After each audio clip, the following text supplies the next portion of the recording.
ciidamada booliiska Soomaaliya waxay sheegeen inay soo kordhayaan dhibaatooyinka dhaawici kara deegaanka iyo caafimaadka dadweynaha gaar ahaan kuwa ka imanaya qashinka lagu daadiyo hareeraha wadooyinka iyo kuwa lagu shubo badda. xilli ay soo badanayaan cudurrada kansarka iyo kuwa saableeda ayaa dhinaca kale la sheegayaa in qashin qub badan lagu sameeyo badda, taasi oo halis ku ah caafimaadka iyo nolosha aadanaha iyo weliba noolaha ku jira badda gudaheeda. maarayn la'aanta qashinka waxay kaloo keentay in xilligan la joogo qashinka lagu shubo dhul aan loo cayimin isla markaana si wanaagsan loo gubin ama loo asturin. waxaa kaloo qashinka lagu shubaya badda u imaanaya iyadoo dhinaca kale ay sii badanayaan dadka u daawasho tega ama u dabaaltega xeebta, iyo xilli ay dowladda Soomaaliya doonayso inay soo jiidato dadka waddanka ku soo laabanaya. xasan nuur waa bara ka tirsan jaamacadda Banaadir gaar ahaan kulliyadda caafimaadka, waxaana uu ku takhasusay arrimaha bii'ada. sidaba horta qashin waxaa yidhaahdaa wixii bini aadamka ee xayawaanka ka soo hara oo aan baahi loo qabin. ayadiiba marka waxaa loo kala qaadaa laba loo kala qaadaa. waxaa la yidhaahdaa ama waa qoyan tahay ama waa qalalan tahay. cudurrada qashinka in general laga qaado asagoo isduuduuban oo iswata oo caafimaad darrada ah waxaa kamid a kansarka oo waddankeena hadda aada ugu soo badan haya. waxaa kamid a typhoidka, waxaa kamid a habitatiska noocyadiisa B and C loo yaqaano. waxaa kamid ah cudurkan loo yaqaano wax kastoo loo yaqaano afka cudurada laga qaato oo ay kamid tahay daariyaha ama shubanka ama koleeraha, waxaas oo dhan baa kamid ah. qashinka kala guud wuxuu saameyn ku yeelanayaa waxa weeye waxyaala aada u tiro badan. dadka waxay ka fikiraan keliya cudur keliya maaha, waxay aad saameyn ugu leedahay bey'adii, waxay wasakhaynaysaa waxay wasakhaynaysaa hawadii, dhulkii baa la wasakhaynhayaa, magaalada muuqaalkeedii baa isbedelahaya. waxaad si gaara u taabataa haddii aad adigu wax daraasada ama qiimeyna ku samaysay heerka qashinka daadsan Muqdisho agaarkeeda ama ka badda lagu shubo. waxaa qiyaas laga soo qaatay bacdu aada loo isticmaalo oo markii magaalooyinka qaarkood aad maraysid diyaaradda marka ku marinayso bacdi geedihii kulle dusha ka saaran tahay oo bacdii xoolihii cunahayaan. marna geedihii waxaa laga xiray hawadii oo askeedkiina waa iska dhiman hayaa oo bacdii baa ku dul degtay. marna maadaama xoolihii magaalada ay soo galeen waxay cunayaan baakidkii bacdii aakhir shayna waa u dhinteen. waa hal example oo dhinacan environmental ku saabsan. saraakiisha booliska Soomaaliya oo galka baadhista la hadlay waxay sheegeen in waxyaabaha xilligan lagu daadiyo badda ay ka mid yihiin bacaha, baakado, warqado, haraaga raashinka, dharka, qalabka daawooyinka, saliidda iyo weliba shidaalka. qayb weyn oo ka mid ah dhibaatada waxa weeye hanaankii maaraynta qashinka oo aan jirin, sida goobo lagu kala saaro, lagu shubo ama lagu asturo, iyo weliba farsamada iyo qalabkii dib loogu warshadayn lahaa qashinka intiisa badan, sida uu mar kale sharaxayo xasan nuur. waa in loo helo baabuurta qaadi lahayd iyo meeshii la geyn lahaana la helo waayo. kollashinkaasna waxaa loogu talagalay meel macquul ah ama magaalo ka baxsan ama yaa loogu talagalay, laakiin weli ma aha waa meel lagu aruurinayo si ku meel gaar ah.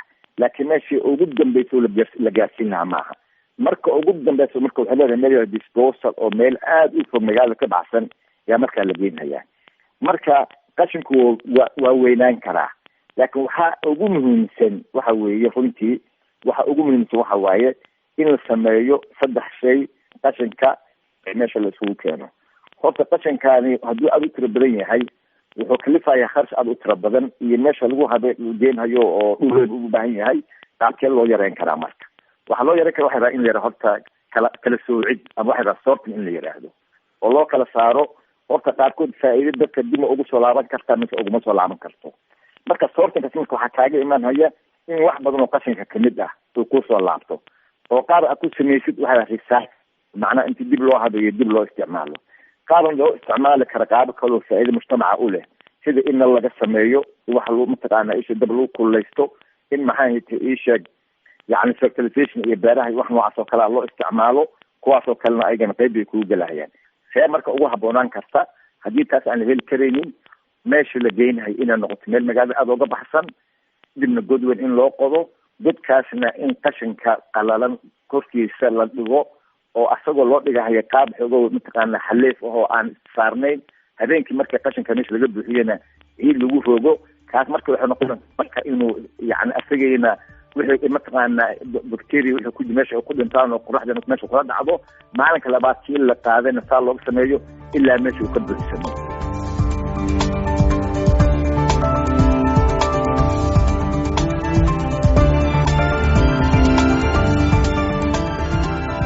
ka tirsan booliiska waxay galka baarista u sheegeen in qashinka lagu daadiyo biyaha iyo dhulka ku xeeran badda oo ilaa 40 mitir u jira biyaha inay u wada tixgeliyaan qashin lagu shubay biyaha maadaama ugu dambayn qashinkaasi uu qulquli karo dhinaca biyaha.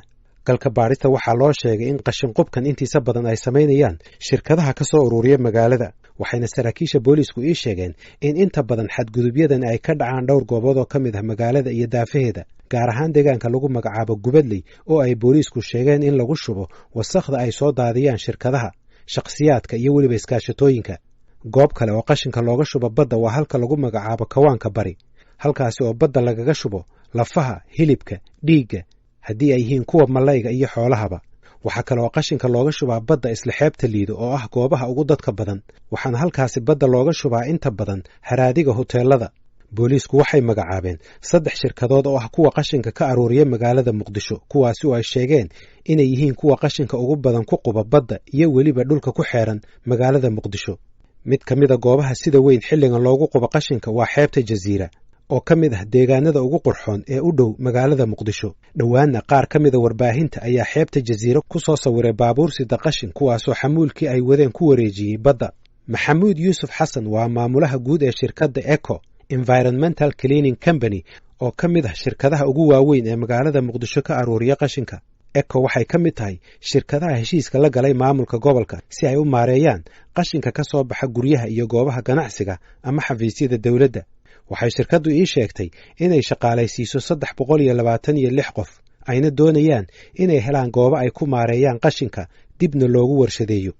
annagu hadda badda kuma daadino, waxaa jira meesha waxaa ka jira hadda dawladdu waxay toosgaraynayso oo ama wax khasbayso oo meesha haddaan la helin sharcigii deegaanka, haddaan laga helin fulintiisii iyo ku dhaqankiisii, haddaan laga helin maamulka gobolka aan laga helin, waxa weeye dadku waxay sameeyaan tusaale ahaan ninbaa mooto yar buu soo qaadanaya ama gaari yar buu soo qaadanaya, qashin buu dadka lacagta ka soo qaadanaya, qashin buu soo qaadaya, dadku iska eegaya waddada dhinaceedu ku daadinaya. annagu ma kontrooli karno, shuqulna kuma lihi. hadduu xitaa ku daadinayna arkayna warkadaa un baanu oran karnaa, laakiin dawladdiida khasbaysa annagu ma lihi. haddawta cidda guraysa ee la odhanayo maxaa la yidhaahdaa ii sheeg si tabaruc ah ha ku gurto, waa isla annaga laftigeediini waanu ka dagaalanay, waanu ka hadalnay, waxaan nidhi war sharciga deegaanka qofku inaanu ku daadinin sharciga qashinka meel aan ku habboonay. qashinka hadda badda lagu daadiyo badankiisa waxa weeye waa dad kale, nin baa gaari iyo 2 gaari iyo kiraysanaya ama iibsanaya, qashinkiibu dad buu la heshiinaya ama dhowr qof buu la heshiinaya ama dhowr makhaayad buu la heshiinaya, qashinka buu soo qaadaya. bulaacadii lafteedii aan kula hadlaya, bulaacadaha qashinka macnahu bulaacadaha qashinka maxaa la yidhaha saxarada boosneerooyinka iyo ka dhuuqan ma lihin. bulaacadihii waa lasoo qaadaya, sida loo soo wado waxaa la geynayaa badiba badaba afka loo gelinaya. waa garta. laakiin annaga wax lagu kuma lihin oo dhinaca badda waanu ma isticmaalna haddeer, laakiin meelaanu isticmaal meeshii noo banaan hadda aan kula hadlayo qashin baa gawaarida iyadii qashin baa saaran oo meelaanu geyna ama garan laana. waa garta. marka qashinkan badda lagu tuurayo adu waad aragtay oo maxaan ku idhahdaa indhahaga waad saartay? nacam, way jiraan qashinka badda lagu daadinayo. control ma leh, cid controlaysa male, cid ka celinaysa male, cid joojinaysa male. waxa weeye qashinkii baddi baa sidii loogu gurayaa, dhul lagu maareeyana malaha. dadku xaggee geenayaan qashin? waxaan helay video tilmaamaysa laamida agagaarkeeda waxaa ka shidmaya qaac, waxaa lagu daadiyey qashinkii. dhinaca kalena waxaa ka muuqata xeebtii, laakiin xeebtii iyo quruxdeedii waxa qariyey qiiqa ka baxaya qashinka lagu gubayo laamida agagaarkeeda. laamidana dadka maraya sanka is hayaan, baabuurtiina way maraysaa. bal ka hadal xaaladdaa wax yar. waa run weeye, annaga gacanta looguma jirto meeshaa la sheegayaa, meel annaga gacanta loogu jirto mas-uuliyaddeeda aanu hayno ma aha. waa meel aan habboonayn, dawladdu waa og tahay. annaga dawlad ma nihino waxba kama qaban karro, waxna kama bedeli karro. dee waxaan jeclaan lahay dawladda lafteeda inay soo farageliso, oo waana niri 100 jeer waanu ka hadalnay dawladda lafteeda inay soo farageliso arrimaha ay wax ka qabato.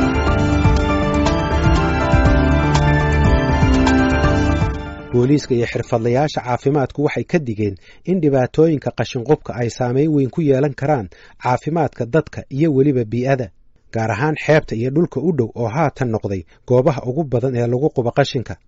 kasogow dhibaatada caafimaad ee aadanaha mas-uuliyiintu waxay sheegeen in qashinka lagu qubayo biyaha ay dhibaato weyn u geysan karaan noolaha sida malayga iyo weliba geedaha ka baxa badda waxay kaloo waxyeello u geysan karaan khayraadkii badda iyo weliba bilicda xeebaha oo ay qayirayaan maxamuud yuusuf xasan waxa uu ii sheegay in inkastoo shirkaddiisu ay qaaddo qashinka ugu badan magaalada haddana inay haystaan caqabado waaweyn oo ay ka mid yihiin inaysan haysan goobtii ay ku qubi lahaayeen qashinka annagu waxaanu qaadnaa qashinka aanu magaalada ka qaadnaa waa qiyaastayada weeye ma aha wax yani aanu idin leenahay waa sax weeye waa sidaa lakiin saanu ku qiyaasayna waxaanu qaadnaa taqriiban 60% waanu qaadnaa weliba waxaanu ku qaadnaa caqabado iyo duruufo aada u jira awgood waanu qaadi jiray laakiin haddeerta waktiga xaadirka waxaa jira duruufo aada u adag oo annaga dhankeygaan ahayn dhanka maamulka gobolka maxaa ka mid a waxaa ka mid a imagine magaalada 3 milyan oo qof baa ku nool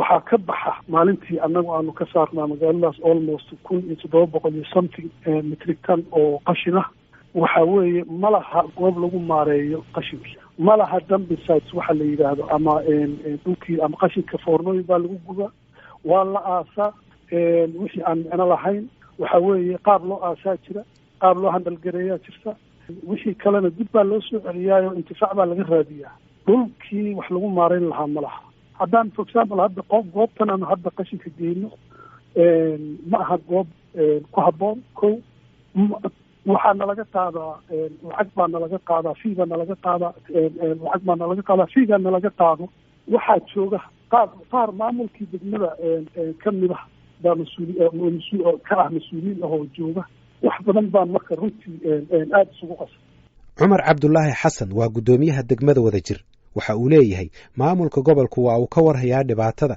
waxaana uu qoondeeyey dhulkii qashinkaasi lagu maareyn lahaa xeebta jasiiro waxay ka mid tahay meelaha ugu badan ee qashinka lagu qubo kana mid ah degmada Wadajir ee uu madaxda ka yahay cumar cabdulaahi xasan badaha iyo meelaha maaragtay waddanka waa meelaha ugu fiican kumana wanaagsana in muxuu ahaa qashin iyo wax lagu daadiyo waxaan anigu hadda intaan maamulka joognay aan aada ugu dadaalnay in arrinkaa aan wax ka qabanno ana hadda maalmihii lasoo dhaafay aan aada ugu mashquulay hawsha iyada ah in aan muxuu ahaa u helno santaro la geeyo oo qashinka markaa lagu maareeyo nasiib wanaag waxaa inoo suurta gashay muxuu ahaa inaan helno dhul aada u baaxad weyn oo dawladda hoose ee gobolka banaadir ay runtii aada uga shaqaysay maadaama anagu maamulka degmada Wadajir ahaan aan muxuu ahaa wakiil ka nahay dhul aada u baaxad weyn oo degmada Wadajir hoostaga waxaa lagu guuleystay maamulka sida gobolka banaadir iyo kan muxuu ahaa degmada Wadajir inaan soo helna xarun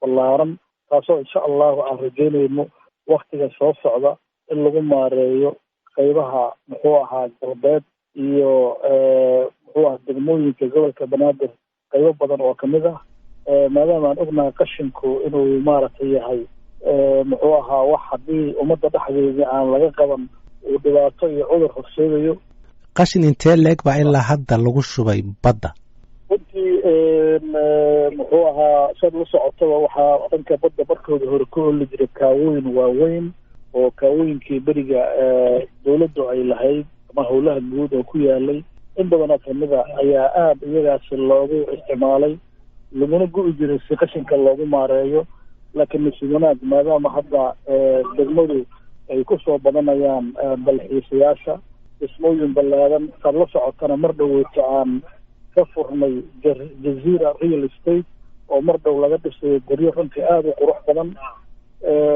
gobolka banaadir iyo degmada Wadajirna u ah meel muxuu ah sumcadda iyo nidaamkuba ay maaragtay kusoo kordhayaan ayaa waxaan garanay in loo helo maadaama si fudud marka hore loo jeedin jiray hadda xarunta oo transfer weyn oo waxoo dhan laysoo geeyay inay noqoto hadaa la yidhaha maxamuud yuusuf xasan waxa uu leeyahay waxaa loo baahan yahay sharci dejin iyo wacyigelin la'aantoodna aysan hawsha u fududaan doonin shirkadaha qashinka aruuriya iyo laamaha amniga haddii la rabo caasimada inay noqoto caasimad lamida caasimadaha kale ee dunida ama dadku siday u noolyihiin aynu rabno inaynu u noolaano waa in la helaa qodoba kow waa in la helaa horta oo waxaa muhiim u ah sharcigii deegaanka ee gobolka waa in la helay laba waa in dadka wacyigelin loo sameeyaa dhibaatada waxaan ay leedahay in la iska fogeeyo ama waa dadaala dadka kabartadeeda waa muslimiin saddex shirkadaha ama dadka ka shaqaynaya sida shirkadayada oo kale waa inay helaan dhiirigelin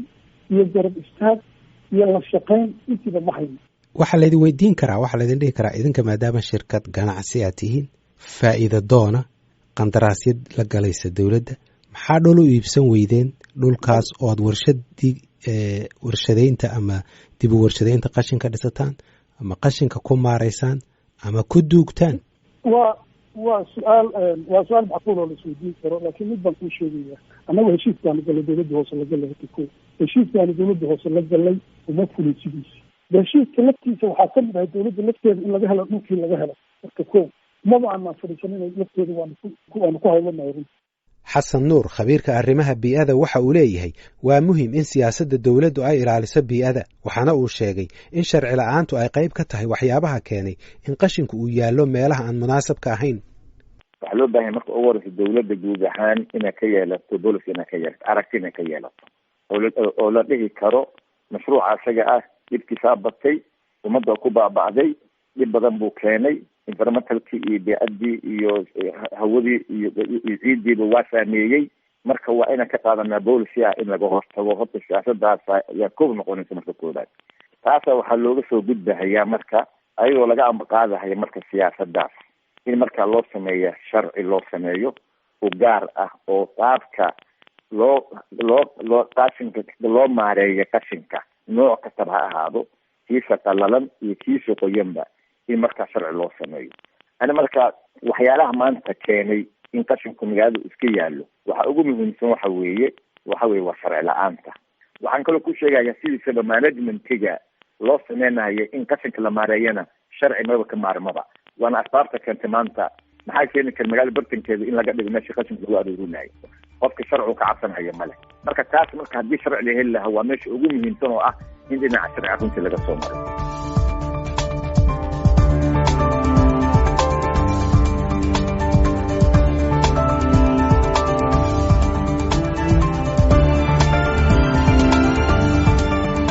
ciidamada amnigu waxay galka baadhista u sheegeen inaanu jirin ilaa haatan qof loo maxkamadeeyey xadgudubyada dhinaca bii'ada.